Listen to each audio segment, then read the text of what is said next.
बिस्मिल्लाहिर्रहमानिर्रहीम। अस्सलामु अलैकुम। आज हम जाने गए हजरत ज़ुल्कुफ़्ल अलैहिस्सलाम के बारे में।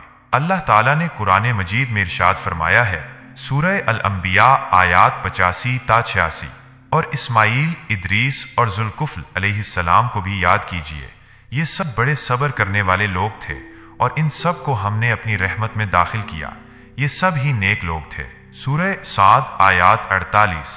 और आप इस्माईल, यसा और ज़ुल्कुफ़्ल अलैहिस्सलाम का जिक्र भी कीजिए, ये सब ही नेक लोगों में से थे। हजरत ज़ुल्कुफ़्ल अलैहिस्सलाम का असल नाम बशर था। ज़ुल्कुफ़्ल जिम्मेदारी उठाने वाले को कहते हैं।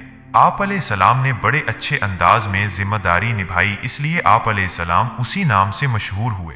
आप अलैहिस्सलाम बड़े नेक सीरत शख्स थे जिन्हें अल्लाह ताला ने अपनी कौम की राहनुमाई की जिम्मेदारी सौंपी थी। शैतान ने आप अलैहिस्सलाम को बहकाने की बड़ी कोशिश की लेकिन कामयाब ना हो सका।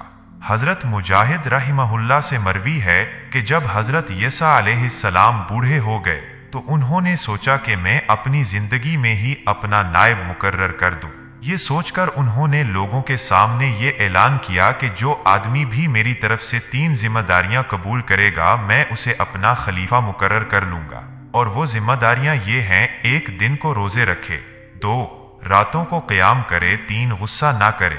एक आदमी बशर ज़ुल्कुफ़्ल अलैहिस्सलाम ने खड़े होकर कहा, मैं ये जिम्मेदारियां कबूल करता हूँ। हजरत यसा अलैहिस्सलाम ने उन्हें अपना खलीफा मुकर्रर कर लिया।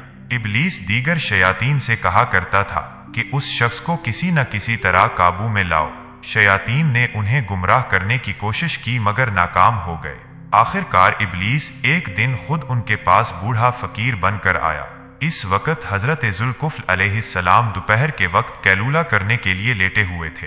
इब्लीस ने दरवाजा खटखटाया। आप अलैहिस्सलाम ने पूछा, कौन?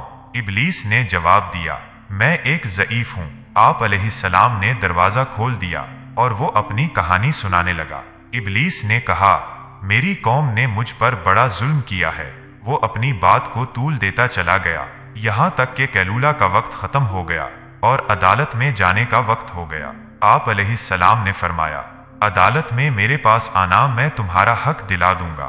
आप अलैहिस्सलाम अदालत में उसका इंतजार करते रहे मगर वो बूढ़ा न आया। अगले दिन फिर जब आप अलैहिस्सलाम बिस्तर पर आए तो उसने आकर दरवाजा खटखटाया। आप अलैहिस्सलाम ने दरवाजा खोला। इस बूढ़े ने फिर वही पुरानी दास्तान सुनाई और साथ ये भी कहा कि मैं आपके पास इसलिए नहीं आया कि लोगों ने कहा कि हम खुद ही तुम्हारा हक तुम्हें दे देंगे। जब आप अलैहिस्सलाम की अदालत का वक्त गुजर गया तो वो अपनी बात से मुकर गया। तीसरे दिन जब आप अलैहिस्सलाम कैलूला करने के लिए आ रहे थे तो आप अलैहिस्सलाम ने दरबान से कहा, किसी को भी मेरे पास न आने देना। ये बूढ़ा तीसरे दिन भी आ गया और दरबान से कहा, मुझे जाने दो, मैंने कल भी आपकी खिदमत में हाजिर होकर अपना मसला पेश किया था। लेकिन दरबान ने उसे अंदर जाने की इजाजत नहीं दी। इब्लीस ने जब देखा कि दरवाजे से अंदर जाना मुश्किल है तो वो कमरे के रोशनदान के जरिए अंदर चला गया और अंदर से दरवाजा खटखटाया। आप अलैहिस्सलाम की आंख खुल गई। आप अलैहिस्सलाम ने दरबान को कहा, मैंने तुम्हें कहा था कि मेरे पास किसी को नहीं आने देना, ये कैसे आ गया? दरबान ने कहा, ये दरवाजे से नहीं आया, आप खुद गौर करें कि कहाँ से आया है। आप अलैहिस्सलाम ने कहा, क्या तू अल्लाह का दुश्मन इब्लीस है? इसने कहा, जी हाँ, मैंने आपको गुस्सा दिलाने के लिए कई हरबे इस्तेमाल किए मगर आपने मेरी हर कोशिश नाकाम बना दी।